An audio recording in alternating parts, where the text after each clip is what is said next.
The BIM360 add-on for Navisworks can be downloaded and installed from the Autodesk App Store. Navigating to apps.autodesk.com, this will take you to the Autodesk App Store. On the left side of the screen, you have the product stores. Navigating into the Navisworks environment, this will show you all the available featured apps and most popular apps available for Navisworks.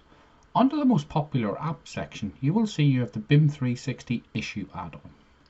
Selecting this tile will bring you into the BIM360 issue screen. On the top right hand side of the screen, you will see it is free to download. Selecting the download button will then begin the installation process. During this, you will be prompted for your Autodesk ID and password.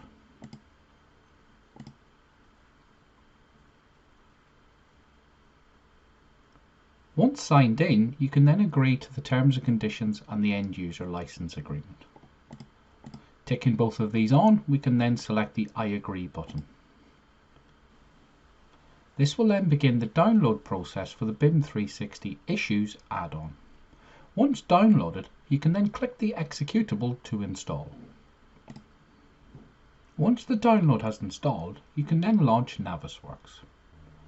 Navigating to the BIM360 Coordination tab, you will now see that we now have the BIM360 Issues add-on successfully installed.